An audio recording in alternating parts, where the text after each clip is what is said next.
Hey, Tommy Joe, great to see you this morning, sir. Good to see you guys. Race day. Hope you guys are as Yeah. ready as I am. Oh, it doesn't matter if we're ready. It only matters if you're ready, and you That's look right. like you're ready. Very ready. Very ready to go. I've been ready to go since we announced this thing on Thursday. I've been ready to go for it. Yeah, forget game day. It's race day. We're It's race excited, day. Tommy Joe. It's awesome, and the Martins Motorsports. We're excited about everything that's going on, and I can't tell you how pleased I am that everybody else jumped on board on loving this idea to be a part of the race team with you guys, because this was something that was brought up to me a couple weeks ago out of nowhere, and a really good close friend up here in Minnesota who said, "Hey, look, I'm going to be doing this deal where I'm sponsoring Tommy Joe Martins," and he immediately sold me on this whole thing. He goes, "Hey, you have any interest in being a part of this thing?" And I said, "Absolutely." So we're really happy to be with you, man. I mean, this is really exciting for us. John and I don't pretend that we are NASCAR guys, down. I will tell you, I have a really tight tie, however. So the NASCAR Hall of Fame was designed by somebody from the University of Minnesota, where I went to school and played football up there. So a wonderful lady from New York, but she was born and bred Minnesotan, and then went to Harvard, and then she designed the NASCAR Hall of Fame there in Charlotte. So it's beautiful, and I've actually had a chance to be there. So that's about as close to NASCAR as I have, though. What about you, John? Any previous NASCAR kind of connections there? Well, I've watched an awful lot of NASCAR, but none in person, other than not true NASCAR, but state fair, Yeah. ovals and things like that. Even I've seen those for years. But I just thought that it was so cool because I was lucky enough, Tommy Joe, to see Formula One cars up close over in Monte Carlo Yeah. and Monaco for that Grand Prix over there. I'm very jealous of you right now. Oh my God. And Pete, you can't believe how loud and how crazy that is, because they're literally on the streets. Yeah. And they put up these big nets and everything else, steel nets, but they put up these huge support things to keep the cars on the track. But my God, that is a cool thing to see, Tommy Joe. You would love that. That's on the bucket list. Yeah. See, the problem is, guys, when it comes to the Monaco Grand Prix and going and seeing all this other motorsports in the rest of the world, it's also in the middle of our season. So Yeah. I've got a race too. So it's tough for me to go from Charlotte, North Carolina to Monaco Oh yeah. in 12 hours to get over there and do it. But I can say on behalf of our entire team and really the entire sport, our sport kind of revolves around relationships. And, Pete, you kind of talked about kind of the relationship that you had kind of brought you into this. Mhm. It's really special for me as a driver and also as a small team in our sport to welcome a new sponsor to the sport. So I just want to say thank you to you guys for giving us the opportunity to represent a Market Rebellion in something that's kind of a new adventure for you guys. And I hope Yeah. you feel like you're getting a lot out of it. Oh, we are. We already are. We're excited Good. about it. I think the entire team is all in. By the way, John, I don't know if you know this about the Tommy Joe tie-in to us, but where'd you go to college, Tommy? Tell John where you went to school. I went to Ole Miss. I've been a rebel my whole life. He's been a rebel. It's been a rebel my whole life. Yeah, we gotta love rebels. That's Yeah. right. So we got the Rebels thing. Hey, Tommy, I'd love you to tell us a little bit. Now, we all know football. John and I both played football, college football, Yeah. professional football, the rest of that, right? So we understand game day as good as anybody. But tell us about race day. Like, what is your day from the time you wake up all the way up to race time? Kind of give us sort of like the highlights of each hour or thereabouts. Sure. This is an interesting day for us and really an interesting time for NASCAR because of COVID-19. And our schedule for race day has changed quite a bit. Where normally on a race day, guys, we would have a qualifying session where we try to run the fastest lap that we can. And that's what determines your position in the starting lineup. So that would be the normal thing that we would do. And that would kind of be earlier in the morning. So on a normal race day, I would already be out there at the racetrack and we would probably be cutting a lap right now. But because of this, that's all gotten pushed back quite a bit. And now that's a random draw. So we're starting 32nd today, which obviously that's not ideal, but that was just a random draw. So we just got to make the best of it. And because it's a night race, the way I look at this, and I've talked to my dad about it, my dad played minor league baseball. So this is kind of the same kind of game day prep ritual stuff. If it's a night race, I'm always kind of early in the morning, wake up before 8 o'clock, even when I don't want to, kind of guy. But I make myself sleep late on a night race. I just feel like you're going to be a little more refreshed if I can do that. So I did that today, went and got some breakfast, kind of a late breakfast, met with the team, met with one of the owners. And so now it's going to be a little bit of kind of a calm period. NASCAR actually wants us, the drivers, coming in there about 3 or 4 hours before the race. They kind of want to segregate us because they're trying to keep us, I guess, away from the garages for the most part. Normally I would kind of be in there doing whatever it is, an autograph signing, something like that. But now they want to keep us kind of isolated a little bit from the rest of the teams. So it's a little bit of a different vibe, guys, than it normally would be. And so I'm just trying to kind of stay relaxed. I've watched the other races from the last few years. That's like a film study session for us and kind of strategy that we look into. And then I'll have a meeting with our crew chief. We'll probably do that on a video conference and kind of talk about strategy for the race. And then about an hour before the race, I start to do kind of stretch, kind of listen to some music, kind of start getting a little bit hyped up. And then when it's race time, like I really try to make myself do this, guys, where like you guys know, you guys played sports. There's a shelf life to this for all of us of being able to play and being able to compete at a high level. And for me, like I've realized that now. I'm 33 and I've been doing this now for a little while. I try to make myself right before the race, just kind of look around and really try to enjoy the moment a little bit. And then when I climb down in the car, it's like, okay, that's enough. Like it's all business at that point. Well, Tommy, I think a lot of folks like that quote that I put out from Cale Yarborough to you, saying it's like driving a NASCAR is like dancing with a chainsaw. Because I mean, you know, we're used to now having those cameras everywhere, you know, the GoPros and all the rest in the car with you, looking forward, looking at you, looking behind you, you know, all that different stuff. And when you're seeing the guy, you know, they've got that, is it Hans? Yeah, Hans device. Yeah. Hans device around their neck, Pete. And they're sitting there locked into that seat damn near, but still the arms on the wheel, when that thing's going into the corners and so forth. And, you know, the straightaway is way over 200 miles an hour. When you guys are hitting that curve and then holding that car into that with all of the other, you know, the air effects that are going on from all the cars around you. I mean, it's got to be a lot like being a fighter pilot, right? I think that's probably the best comparison to it. I think really when you think about kind of the environment that we're in, it's a high pressure, high stress environment for a long time. I mean, we're going to be doing upwards of 2 Gs in every corner that we go through. And you're going to be doing that for 200 laps and you're going to be doing it with other people around you. And your environment is constantly changing. The handling of the car is constantly changing. The track is changing. Like to a person that's kind of new to the sport, you're going to look at it and be like, well, the track's the same every time. It's like, yeah, but also the lines that we're running around the track are creating rubber being laid down on the track. So the grip level is going to be changing throughout the course of the run. And so there's a lot of that stuff going on. That's kind of the strategy element that maybe a lot of people aren't seeing. They're just seeing cars going around. Like when you're able to listen in on the radio, and I would really encourage both of you guys and all the fans and anybody that's interested in watching this race tonight, you can download the NASCAR app. You can listen to the team communications for free during the event. And that gives you just like a little bit of a taste of everything that's going on. It's not just driving the car. I'm also having to give them feedback and tell them what's going on so we can make adjustments to make it faster, the whole race. Tommy Joe, I got this for you now. So you said you got the draw of 32. You weren't happy about it. My number in college was 32 as a middle. Oh man! So again, things are working, man. They're working out.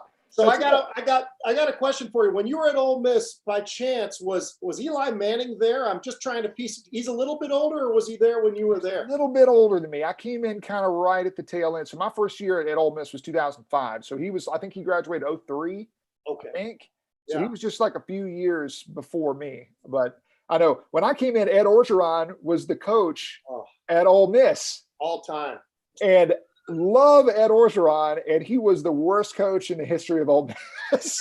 and he has said since then, because he went on to coach at USC, and he went on to coach. There was another team as well where he was an assistant coach, and he said that actually being terrible at Ole Miss taught him a lot about being a head coach. And then obviously you see kind of where they're at now. So like, Ole Miss was early on the Ed Orgeron train. We were just a little too early. Yeah, well, oh, go ahead, John. I was going to say, I think all of us love his passion, but he also, it seems like, became a better players coach. Oh yeah. As it went along, because a lot of them, especially a real tough talking guy like Yeah. Ed, when he's like that, I think that especially early in a coach's career, he thinks he needs to be that tough. Right. And Ed obviously is tough, but he thinks he needs to be hard on the players and tough on them.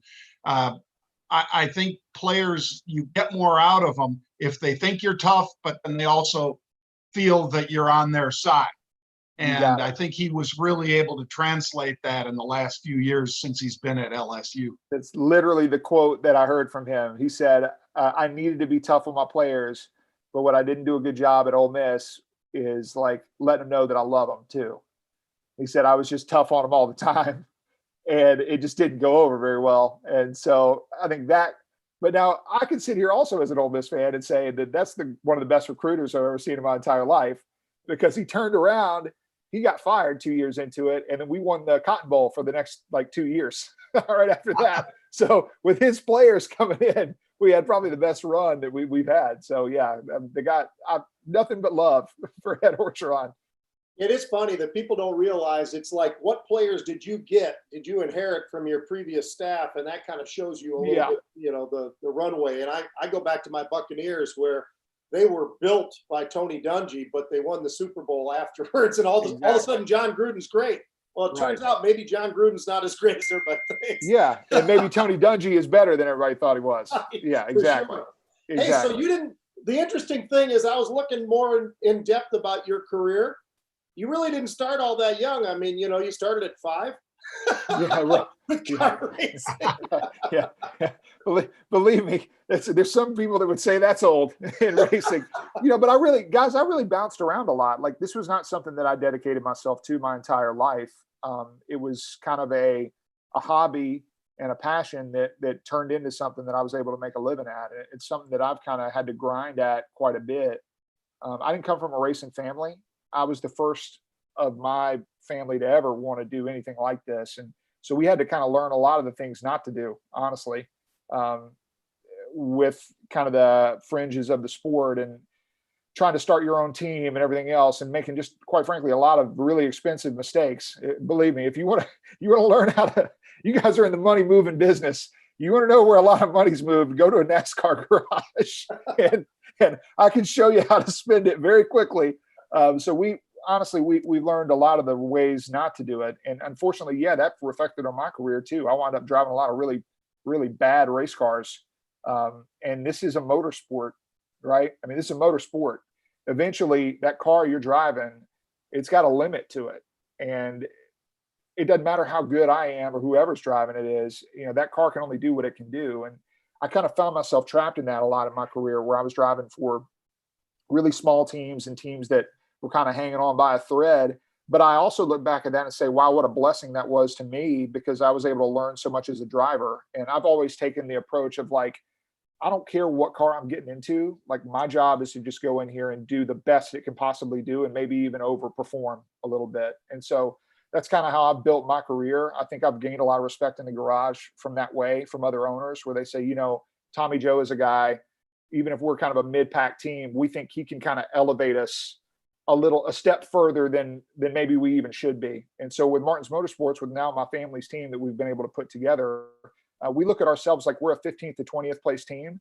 But at the same time, I go, you know what, if we can bump into that top 10, that's that next little step for us.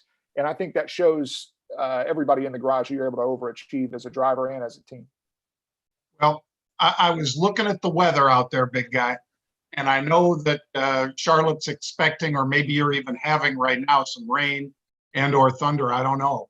Yeah. But tonight it's supposed to clear up a little bit, not be raining and thunderstorms, and that'd be nice. Yeah. To not have to deal with that. Yes. But Yeah. so that'll take the temperature down a little bit.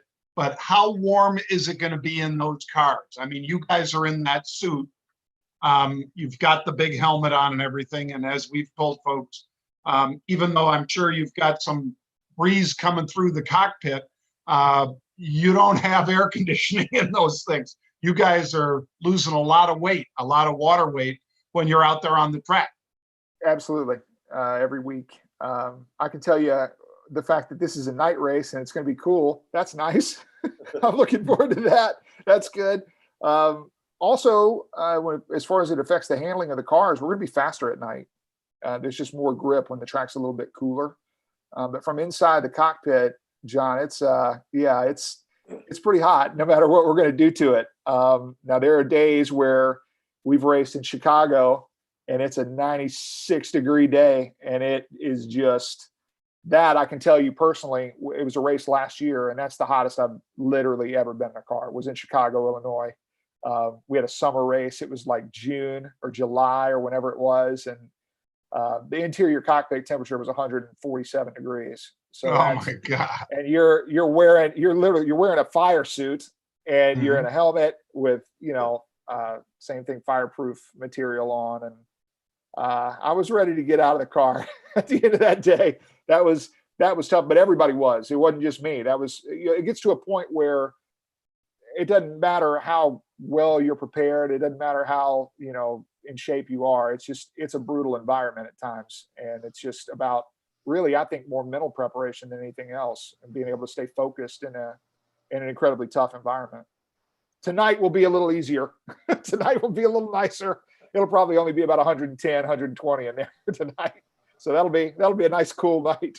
110, 120. Yeah, it won't be too bad. Well, now, as far as the discipline that it takes, obviously, you guys, it's all about the discipline, not just of you, the driver, Tommy, but obviously your team, the pit crew. I imagine that much like, Pete mentioned Eli Manning, much like he has to take care of his offensive linemen and so forth, you guys are truly a team. I mean, that pit crew, the pit chief, you guys in that, when those guys, because one little mistake can put you a couple cars back, or can get you ahead of the car that's pitted right behind you and get you back out onto the track. So huge difference in just fractions of a second for all these things. How much, when you focus in on that discipline and from that camaraderie or loyalty or whatever, how much does that really shape the outcome of the race? I think you got to have guys that are competitive people just by nature. I think that's the biggest part of this. In any sport, I think the biggest thing that anybody's got to have is just an absolute drive to be great. Like if you don't have that, it's hard to kind of go anywhere else with it. You gotta be kind of self-motivated. You gotta be really hard on yourself. I've been that my whole career, and I have a pit crew right now that is, I could tell you guys, the best crew that I've ever had. They are fantastic, and they are all incredibly hard on themselves, almost to a point that it's a little tough. And to what you're saying there, John, it changes our race completely. Like, we have 5 lug nuts on each wheel, right? So a tire changer, they've got to hit those lug nuts in under a second, on and off, and be not just accurate with it, but also like secure enough, because if they were to, let's just say they hit one, but they didn't get it all the way on the stud, well, that thing eventually is going to start backing off, and that can create a wheel that, for me inside the car, is going to feel loose and like it's jerking the car all over the place. And we would have to pit again to fix that, and potentially lose laps and kind of ruin our entire race. And you're talking about the difference of like a quarter of an inch of just putting the nut on the wheel a little more, and that's in one stop, and it ruins your whole race. So that's their margin of error. So for them they have to be incredibly disciplined and incredibly hard on themselves. And like example of this, last week at Darlington, we had Skyview Partners on the car at Darlington, and we were really excited about it. It was our first race back with NASCAR coming back, and we wound up having a little bit of a motor issue.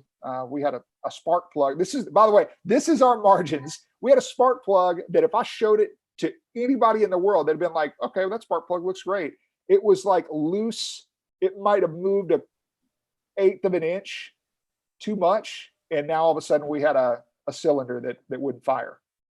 And now you're just down 100 horsepower, and that's that. But our pick, so we were, unfortunately, we were kind of stuck. We were just not going to have the race we wanted to have. But the pit crew, one time, as our car is coming into the pit stall, NASCAR allows the crews to kind of jump over the wall to anticipate the car coming in and stop, right? So they're able to get around to the other side of the car to time it. Well, we had a penalty where they jumped over the wall just a little bit early. Like they just, and that's a penalty that puts you at the end of the line. Okay. It's just a penalty where instead of starting whatever place you came off pit road, you have to drop to the back. Really, did that affect our race very much? No, we were already kind of having a bad race. I see the pit crew after the race, and they actually had a really good race. Their pit stops time-wise, we were in the 15-second range the entire time. So 15 seconds, 4 tires, fuel, adjustment to the car, 15 seconds from when the car stops to leaves. And that's really pretty good. That's really good. And the first thing the guy said to me that kind of runs our pit crew came over to me and he goes, "Man, I can't believe we got that penalty. I'm really sorry." That's the first thing he says. Had no effect on our race really at all. But that's what those guys thought about from that moment. The entire time they were beating themselves up. Like, oh my gosh, we blew it. It's like, honestly, we kind of blew it. You guys were fine. But that's what I think it takes. It takes people that are just really competitive and sit there and go, how can I get better for the next race? How can I make the team better? How can I make myself better? And we've got a group of guys now that are all in, and that makes it easy for me. I just had another quick question because you went there when you said, tires, fuel, adjustments to the car, because they can legally, within the rules of NASCAR, make some adjustments during the race to some of those foils and things like that to hold you on the track or to not push it down as much. Could you tell us all about what that is, what those adjustments are? Yeah, and without getting too crazy technical here, essentially my job as the driver not only is to try to go as fast as I can, but also provide really detailed information about what the car is doing. So like at any point during the race, I can tell them like, okay, as we enter the turn, the car is loose, which would mean like it's wanting to slide out from under me, or the car is tight where I'm trying to turn, but it just doesn't turn the way that I want it to. It's kind of pushing out. Mm-hmm. So now I tell that information to the crew chief and I say, okay, as we go through turn 1 and 2, the car's tight, right? The car's wanting to push up. And he goes, okay, well, now when we come in for this pit stop, I'm going to make an adjustment. And we have different things we can do. There's a lot of ways to kind of skin a cat here. He can do that in a lot of different ways. So the catch for the crew chief is, what's the most effective adjustment I can make to the car that it's going to respond the best to? Because if I say the car's tight, there's 15 things he could do. So which of those is the right decision? And it could be like literally as small as, okay, we're going to put 1/2 pound of air pressure in the right front tire more than we did last time. It could be something that small. And I go, car is amazing. All of a sudden the car is perfect. Or it could be an adjustment where there's a bar in the back of the car. We call it a track bar. And essentially you can raise and lower that track bar. The lower it is, the harder it is for the car to rotate. The higher it is, the easier it is for the car to rotate. So he can adjust that on both sides, up or down. That's done by a pit crew member as they hop over the wall. They change the tire. They reach up with a wrench and they do that while the pit crew is changing the rest of the tires and stuff. So there's big adjustments like that. There's really small ones where it could be like a 1/16 of an inch of a shim that goes into like a shock to get the car off the ground that much more. And all of a sudden that changes the aerodynamics. So, there's 15 things they can do. And that's why I like being a driver because I don't have to make these decisions.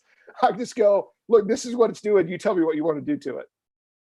Well, that speaks to the idea that you guys really are a team. You know, people look at it, they see a race car driver, right? And they see the driver and they're like, well, he's got the pit crew. It's a team. You guys are all part of the same team. You talked about discipline, you talked about competitive side of things too. And that's really what it's all about, because you can't really sit there, and it's just like in our world. You can't sit and love what you just did because you did something great. You got to look to the next one. And then you also look more at what are some of the mistakes that we are making. But Tommy Joe, I'm curious. I'm going to talk about a competitor now, and I'm just curious your thoughts of, is this all because of the football background and the discipline and the team effort and everything else? So why is it that Joe Gibbs Racing is so successful? Is it a lot of that past background in sports and football and all the rest of that, or what? What do you think? I think it's also the length of time that they've been doing it too, Pete. Like, I'm sure if you talk to Joe when they first came into the sport in 1994, like, they had some sponsors lined up. They came into the sport, and it's not like they won right away. They did not. It took a long time to build up that program to what it is now, which is now a powerhouse in NASCAR. And so it was a lot of, number one, sponsorship, right? I mean, you got to be able to raise the money in our sport, and that's not discrediting anything they're doing. And it's people and time. So money, people, time. And it's like, you get the right people, you have the right funding, and you're able to build this slowly over time and create relationships with manufacturers. And that's one of the big things in our sport. We're an independent team. We don't have that direct relationship with like a Toyota, Chevrolet, Ford. We have kind of a secondary relationship. And I'm thankful that we're partnered with Chevrolet, who has been great to us. But of course, we're not the flagship Chevrolet team. Whereas Joe Gibbs, in their respect, they are the flagship Toyota team. So they're doing wind tunnel testing. They're doing like development of the new engines, new parts. They're doing all that in-house with that. And look, it took a lot of work and a lot of time and a lot of great people to get them to the position where they're in right now. And so that's it. I look at Martin's Motorsports and I go, okay, look, we've done this now a few times, really we think the wrong way, or at least we've learned. And I say that because it sounds like I'm discrediting our past efforts. We tried our hardest to do this. We kind of were fighting uphill. Really, we didn't have the funding to do it. We were trying to do it in a smaller way than we're able to do it now. I think for the first time now, we've really been able to put ourselves in a position where, okay, I know we can do this the right way this time. And we've been able to kind of empower our people that way. And so I look forward and I go, okay, yeah, I might get frustrated when we finish 26th in a race because I think we should have finished 15th. That's going to happen. Those little setbacks are going to happen. I got to try to separate that a little bit as the driver and also the person that's managing the race team and go, this is a climb over, talk to me in 5 years. Like, where are we in 5 years? Are we competing for wins week in, week out as Martin's Motorsports? That's not unrealistic. It's not unrealistic when you think that far down the road, if we're able to build this in successfully the right way. Yeah. And I think that drive, and I think Joe Gibbs, when I've heard him speak about it, Pete, he said it's people. Like, that's what it taught him in football, was he had to have the right people, not only as players, but also assistant coaches, the staff that he put together, everything together. It's a lot of things working together, right? It's not just the head coach, not just the quarterback. It's so many other things that go into it. Scouting department, like drafting the right guys. Like, it's like a process. You know, when he shows up to the Redskins, they don't win a first year. It's like, okay, we got to turn this thing around. We got to get the right people in here. And so that's how I'm looking at it with Martin's Motorsports. Go ahead, John. On I know that a sport like golf that people never really thought of, Tommy Joe, as a sport where, you know, guys are out there jacking up weight. They never really thought about that until Tiger really, not only because of his outrageous power, but, you know, the guy's a physical beast as well. Yeah. And then it kind of became clear that a lot of the guys on the PGA would, you know, be in those big semis where it's basically a gym on wheels, and they'd be in there working out. Not the Arnold kind of workout, but they're doing a lot of strength and conditioning that they need to be able to do what they do. And I bet the same's true for you guys. They probably don't focus as much on you guys getting in there. And I'm sure that an awful lot of it is cardio, because, you know, it's going to take a lot of that, because Otherwise, your arms are going to lock up. Yeah. Like you said, 4 turns every lap for 200 laps where you're fighting multiple G's when you're doing it. There's a lot of stress on your forearms, probably even shoulders and things like that, wrists. I can't imagine all the different things. You guys have a specific set of workouts that you do when you're in training to get ready to get in the car? I think that's something that I've focused on. Yeah, absolutely. And it is mostly cardio that I'm doing. I'm mixing a little bit of strength training as well, but for the most part, it's just endurance. And I think that's more of the mental hurdle more than anything else. I think that's like when you lose focus, when you get tired, you're going to lose focus, right? And when you lose focus in a race car that's doing 190 miles an hour, that's when you got potential to get hurt and hurt yourself and hurt somebody else and hurt the race team as well. And, so for me, that's it. It's like being able to stay focused in an environment that's making you very tired physically. And so being able to stay mentally there the entire race and like feel just as fresh on lap 200 as you did when you climbed in the car on lap 1. And trust me, that's not a fight that I win every single time, even trying my best to stay on top of it. I mean, there's days where it's just a brutal environment. And there's not a lot you can do about it. Like we're not, as human beings, we're really not meant to be in a 140-degree environment for 2.5 hours. Like that's just not really where we're supposed to be. But I think conditioning and staying on top of that physically and being ready for it, that can help you a ton. And Darlington last week, one of the most physically demanding tracks that we go to. It's a really worn out track where the car really never handles the way you want it to. It's sliding around a lot. You're having to make big adjustments, correcting it. It's just very, very physically and mentally demanding track. And this layoff that we had for a couple of months, I'm blessed that I was able to kind of stay in pretty good shape and be ready for it. And honestly, I got out of the car and I felt great. I mean, I felt really, I was actually imagining I was going to feel a lot worse the first one back, and I felt pretty fresh. And maybe that's part of the reason why I'm so jacked up for this race tonight. I was like, man, I wish we were running that race the next day. Like I was ready to go. Tommy Joe, I got one for you. So, and I'm looking at the clock too. So I'm very conscious of your time frame. So I'll ask a question. I'll ask a question. We don't need to take up your whole day. Y'all are fine, man. So I'm here for y'all. Here's a question for you. So 4 football games, and as the week goes on, you change the diet, continually as you get closer and closer. Game day, you definitely eat a little bit different. Is that similar to what you guys are doing in terms of being ready for the track? And I know the salt tabs and everything else, and everybody talks about this, that, and the other, but what is the food structure? What are you guys looking for that you think is the most healthy way to approach sitting in there at 140 degrees and all the rest of it? Yeah, for me, I'm not going to sit here and act like I'm the cleanest eater of all time. I grew up in the South, and your guy here likes some barbecue and some fried chicken, and I'm not going to sit here and act like I'm perfect. But the one thing that I try to do in the couple of days beforehand is mix in clean meals. Number one, vegetables, fruit, like kind of like grilled chicken, some kind of meals like that. Usually the day before a race, I'm going to eat almost like I think about it like preparing for a marathon. Like I'm going to do kind of a carb load kind of thing the day before, where I'm going to eat big dinner, pasta, whatever it is. I'm going to wake up in the morning. I'm going to eat a big, healthy breakfast, really overdo it probably, because me personally, I don't like eating right before a race. Like I know some guys, I've literally seen them be like, the race is in 45 minutes and they're like eating some macaroni. And I'm like, dude, I don't know how you're doing this. Like, I don't know how you're doing it. So props to them. But I generally will eat like big first thing in the morning, and then I'm done for the day until like after the race is over. And then Pedialyte, like I found out that that's just something that it works really well for me to avoid cramps. Like I've had cramps before in a race car, and that's literally the most miserable that I have ever been, like heat included. Like I've been really hot and miserable to the point that it's burned the bottoms of my legs and up my back, like literal burns. And that still wasn't as miserable as cramping up.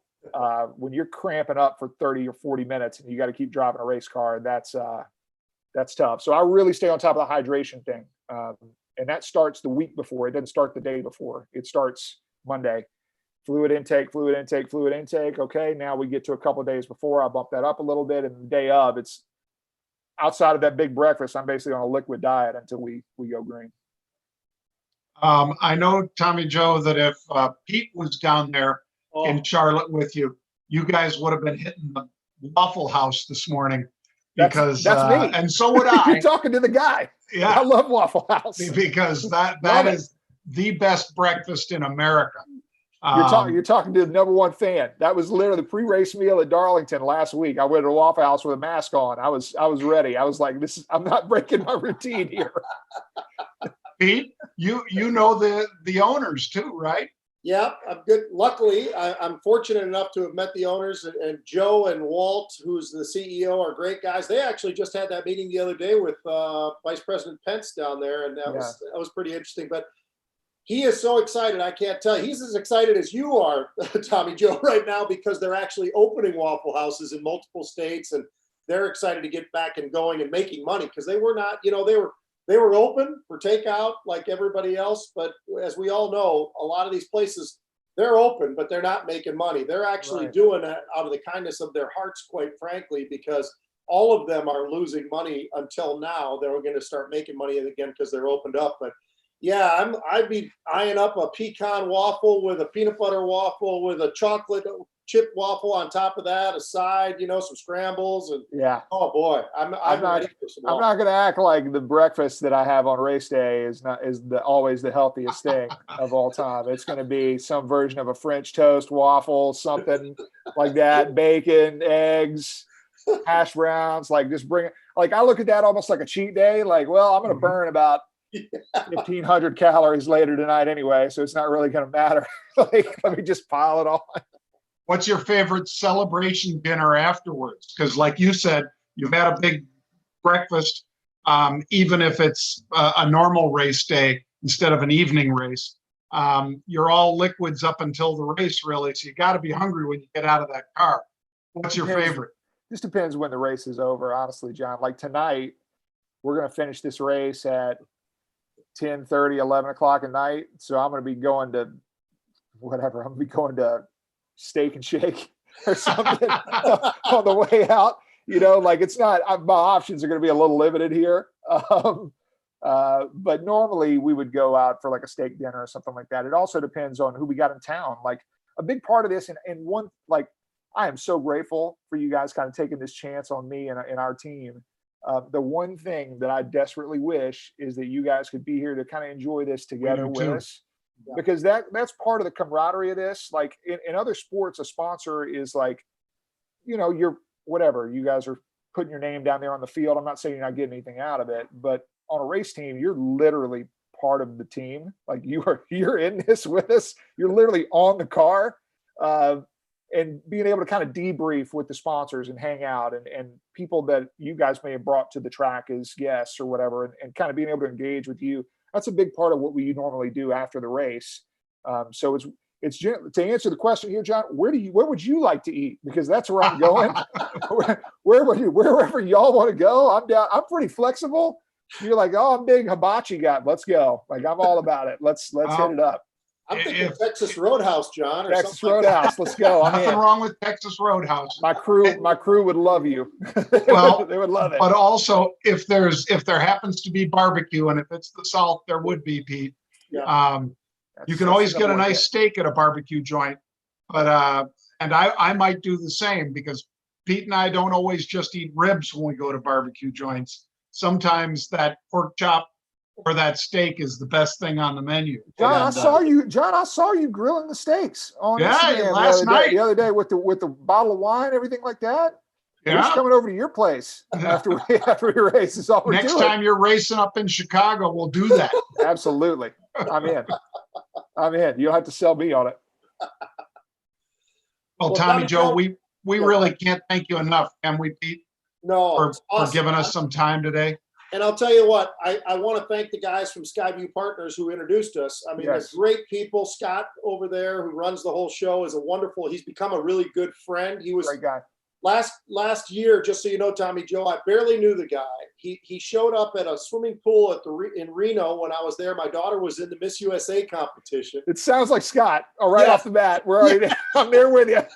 The Miss USA, and he's patrolling the pool. But anyway, Yeah, sounds like Scott. I love you, Scott. If you're watching this, I love you, my friend. But yeah, it sounds like Scott. Very on brand. But he was so great and so generous. I meet him in May, and by September he's buying a table for the Twin Cities Lyme Foundation that I'm so dear. My wife started a couple of years ago, and we're raising people's awareness of that whole Lyme disease. And this is Lyme Disease Awareness Month, as a matter of fact. But it's awesome. It's funny because all of a sudden he reaches out to me and he goes, "Hey, you ought to think about this idea." He goes, "We're sponsoring this guy." I said, "Hey man, say no more. You already got me." So that's where the wheel started, and we were excited, and we're super excited for tonight. I just can't tell you guys thank you enough. It really does mean so much to our team. Not just monetarily, but also what you guys are able to do for us and kind of increase the exposure for our team as well, and potentially introduce me to all the great fans of Market Rebellion and you two guys. Like I'm just really blessed to be able to kind of represent your brand and you guys in a new market and a kind of a new adventure for you guys. And I hope you really feel like you're getting a lot out of it and primarily having a lot of fun with it. I can be a really competitive guy. Like, I don't know if you want to talk to me 5 minutes after the race. If it wasn't a good race, I'm probably not the best interview at that point. Then again, they say, what do they say? They say like any exposure is good exposure. Right. Mhm. Right. So I might be able to give you a pretty good quote 5 minutes afterwards. But it really means a lot to have a new company on a car and really a cool company. Cause I can tell you guys from personal experience, and I was sharing this a little bit with my family as well. This is neat because I would consider myself a very amateur investor.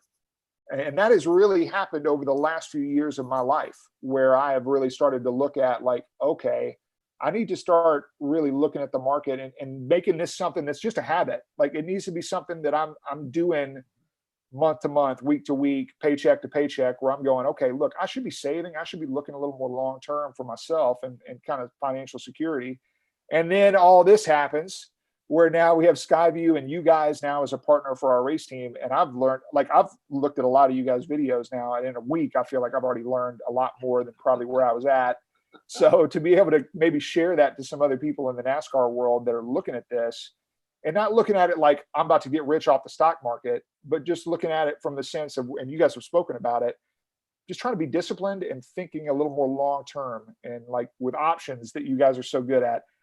You're talking about, I didn't even know what the hell an option was. Okay. This is my level with this. My level was like buy and sell a stock. And now it's like kind of expanding my vision of what this actually could be. And I just want to thank you guys for that and all the knowledge you guys are kind of putting out there to the world. Appreciate that. Thank you. And we wish you a lot of luck tonight, of course, Tommy Joe. More than anything, we want you to be safe. We want the crew to be safe. We are delighted to be part of this with you, and we're looking forward to you popping some champagne corks soon. Absolutely. I want you guys to be there when and we do. some milk too, right? Yeah, right. Yeah, that's right. That's right. Look, pour it all. I can tell you, you're not going to talk to a happier person in America if we come out of this race with a good finish tonight. I can tell you that. Well, we're rooting for you, man. Thank you. Thumbs guys. up. Joe. Appreciate Thank you man. guys again. Absolutely. Thanks. Anytime.